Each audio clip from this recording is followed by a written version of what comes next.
Oke, kali ini saya akan menjelaskan beberapa fitur basic yang tersedia pada OBS atau Open Broadcast Studio yang merupakan aplikasi freeware dan tidak ada subscription maupun iklannya. Dan ini merupakan aplikasi rekomendasi karena ini digunakan oleh banyak streamer di dunia. Jadi ini 100% tidak 100% sih memang. Tidak ada yang bisa dijamin, tapi ini merupakan aplikasi yang aman, freeware yang aman. Jadi pertama kali kalau kita install dan kita buka, maka akan muncul auto configuration wizard. Jadi sini ada Optimus for streaming, recording is secondary, atau Optimus just for recording, I will not be streaming. Kalau kita ingin menggunakan hanya sebagai virtual kamera atau menampilkan presentasi, kita mendingan Optimus just for recording. Tapi kalau kita ingin streaming, langsung streaming, kita bisa pilih Optimus for streaming, recording for secondary. Tapi di sini saya akan menggunakan Optimize for just for recording. Lalu kita pilih next. Video setting. Specify the desired video setting you would like to use. Jadi di sini kita bisa setting base kita atau canvas ini yang kalau kita bisa lihat di layer hitam ini itu ukurannya berapa.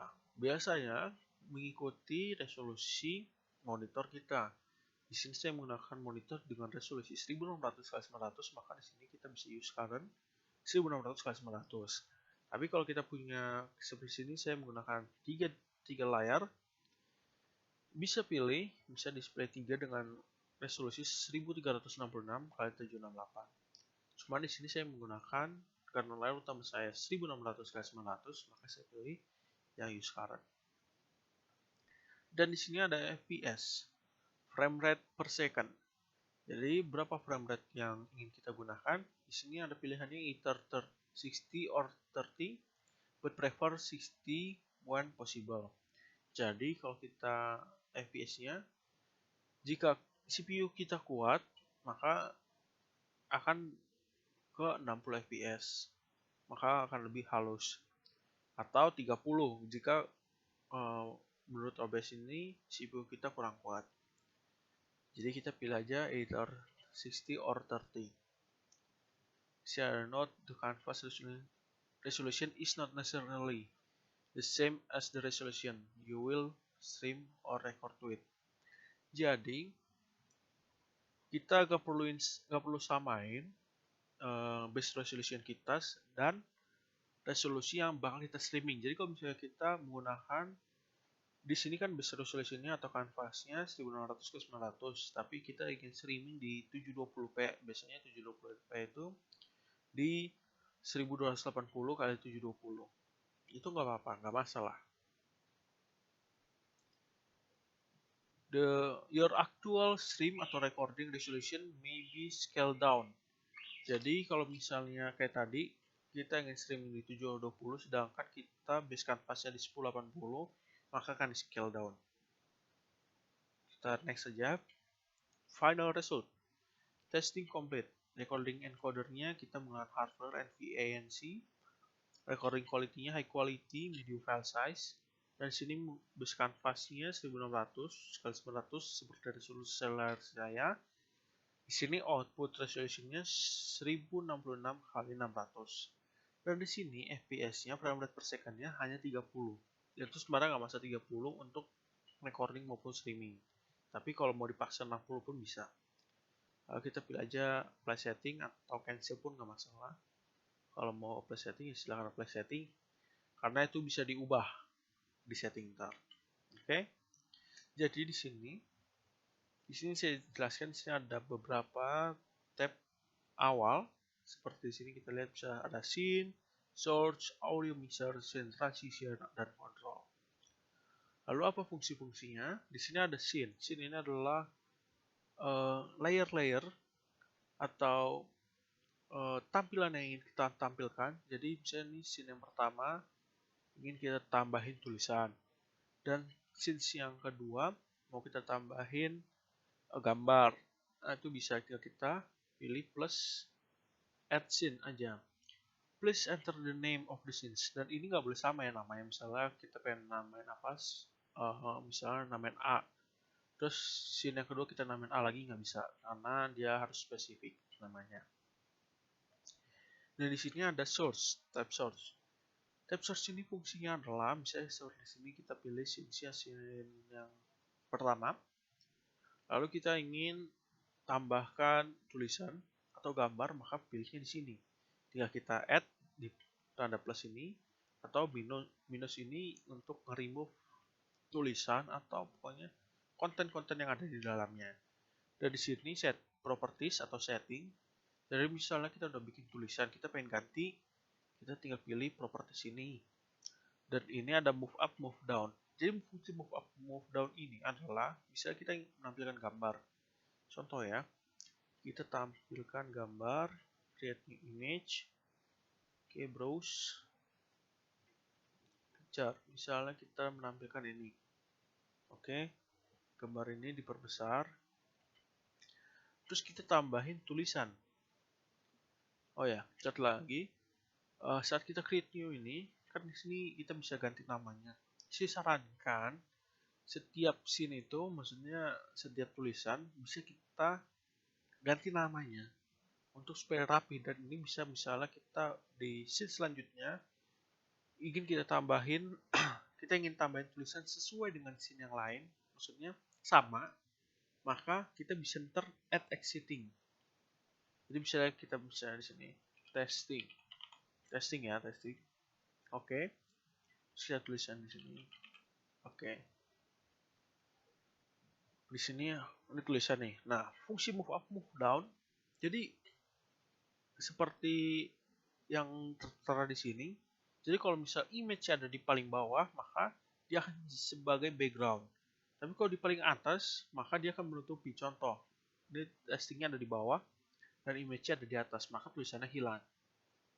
Tapi kalau kita balik image ke bawah, maka tulisannya muncul lagi. Oke, sebelum kita bahas tulisan, kita lanjut aja dulu ke audio mixer.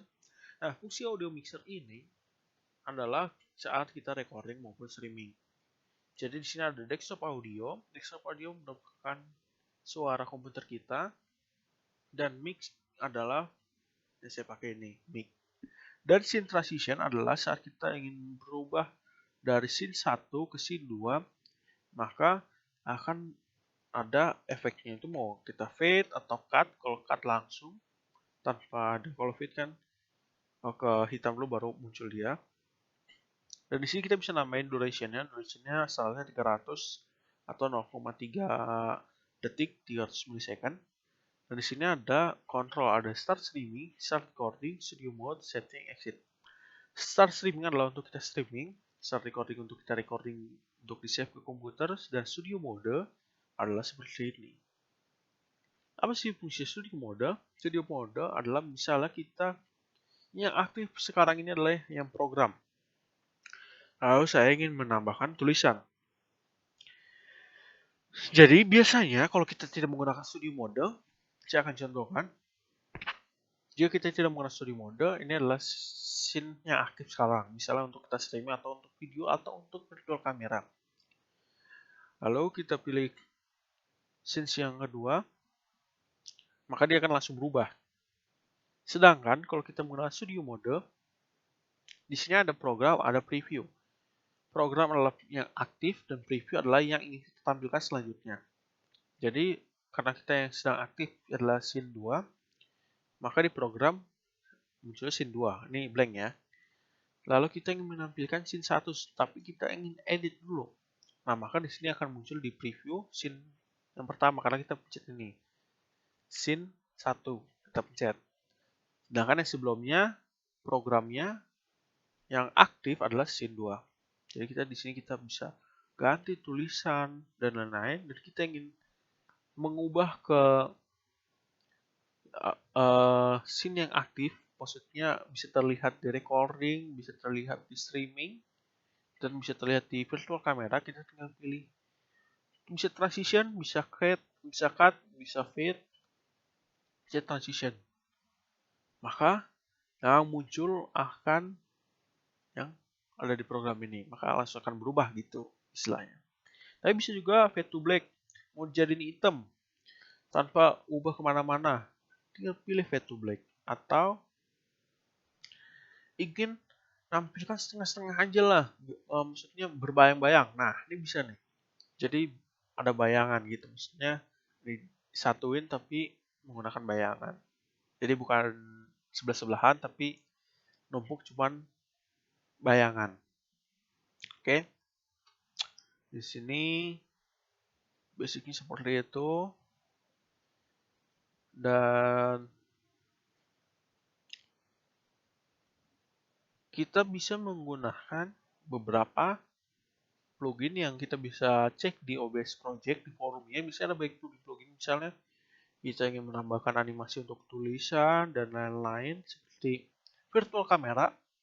Virtual camera ini di tools ini virtual camera ya untuk menampilkan si OBS sebagai kamera kita. Seperti yang sudah saya jelaskan di video sebelumnya, menggunakan virtual camera. Oke, di settingnya ini ada beberapa fitur yang lumayan membantu. Di sini ada namanya hotkey. Di mana hotkey ini bisa kita gunakan untuk jika kita sedang streaming atau menggunakan virtual camera, tapi kita ingin buka aplikasi lain. Misalnya kita sedang aktif nih virtual kameranya di misalnya Zoom atau apapun, atau saat lagi streaming atau recording, kan nggak mungkin dong kita buka OBS-nya dulu. Ya mungkin sih, cuman maksudnya ribet untuk membuka. Kita buka OBS-nya dulu lah, kita klik buat ganti scene. Nah, di sini kita bisa tambahin hotkey. Jadi misalnya kita untuk ke scene 2 kita menggunakan hotkey misalnya Ctrl Shift Alt 2. Untuk ke scene 1 kita menggunakan Ctrl Shift Alt 1. Oke. Lalu kita apply. Kita cobain ya. Jadi ini sedang berada di scene 1. Kita ingin ke scene 2, maka kita tinggal pencet Ctrl Shift Alt 2. Maka akan berubah. Nah, fitur ini bisa juga kalau kita punya keyboard yang ada makronya, nah ini bisa juga digunakan. Jadi bisa kita menggunakan hotkey Ctrl Shift Alt 2, terus kita tinggal jika keyboard kita bisa ada makronya, kita tinggal pilih itu. Kita tinggal record Ctrl Shift Alt 2 di makro. Nah, saat kita pencet makronya, maka dia akan sesuai dengan yang kita udah setting. Misalnya saya di sini udah setting di makro saya, Ctrl Shift Alt 1 di makro 1 saya, atau kalau saya menggunakan di keyboard Corsair K95 Platinum, bisa ada tombol G1. Kalau kita pencet G1, langsung berubah. G2 langsung berubah. Jadi itu bisa disetting. Nanti kita jelasin bagaimana settingnya di makro. Saya balik lagi ke setting. Di sini language ya biasanya kayak belum ada Indonesia belum ada. Dan di stream ini untuk kita kalau mau streaming, bisa mau streaming di Twitch, di YouTube, kita tinggal di sini. Stream key tinggal kita taruh sama kayak Twitch juga, use stream key. Nah, di sini output video bitrate. Video bitrate itu emang kalau standarnya itu di kalau YouTube kalau tidak salah di 2000 kbps kilobit per second. Tapi kalau mau high resolution dengan di 2500, karena kalau kita bitrate-nya diturunin, dikecilin, maka ntar di streaming kita akan pixelated atau kotak-kotak walaupun resolusi besar. Kenapa pixelated? Karena saat kita melakukan perubahan gambar, bisa itu akan perubahan gambar ya. Kalau misalnya gambar yang kita tampilkan itu pasif atau tidak bergerak, maka tidak akan pixelated. Tapi saat kita berubah scene, akan pixelated, itu akan terlihat di bitrate. Dari sini recording pad bisa kita ganti, recording quality bisa kita ganti, formatnya mau MKV atau MP4 bisa kita ganti, encodernya pun bisa kita ganti. Oke. Di sini audio Sample rate bisa kita tinggiin, channelnya mau seriu, mau mono, mau 7.1 pun bisa. Lalu hotkey juga, jadi push to talk untuk misalnya kita mau ngomong tapi push to talk aja bisa juga. Jadi kalau kita nggak pencet tuh tombol tidak akan muncul. Oh ya, ini fitur-fiturnya ini bisa digunakan untuk recording dan streaming ya. Untuk virtual kamera ini kurang berfungsi seperti audio. Ini kita atur nggak pengaruh. Output juga nggak pengaruh. Cuman paling hotkey. Dan proses priority juga lumayan berpengaruh. Oke, di sini kita banyak yang bisa kita pelajari.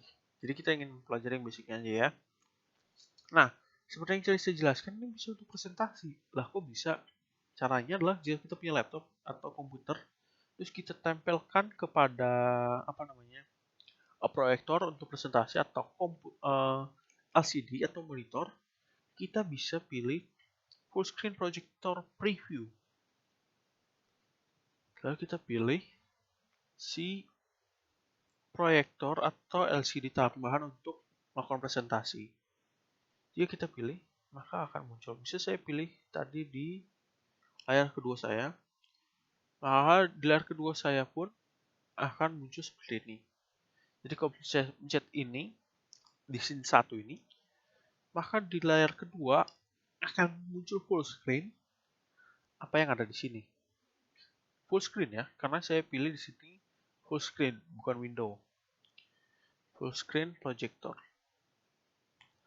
Sama kayak kalau kita di studio model juga sama. Tapi kalau di studio model, karena itu preview ya tadi ya kan, preview maka akan munculnya preview. Tapi kalau kita di dalam studio model, kita klik kanan di sini aja. Full screen projector program. Maka akan muncul program, bukan preview. Jadi kalau kita ubah ke sini, ini previewnya blank, di programnya masih ada gambar, maka di layar kedua kita atau untuk presentasi kita akan muncul yang program, bukan yang preview. Oke, ini video sudah cukup lama, ber 17 menit. Semoga bisa dimengerti, semoga bisa membantu dalam melakukan aktivitas-aktivitas yang sekarang seperti yang kita butuhkan karena kita sedang di rumah aja karena corona. Oke.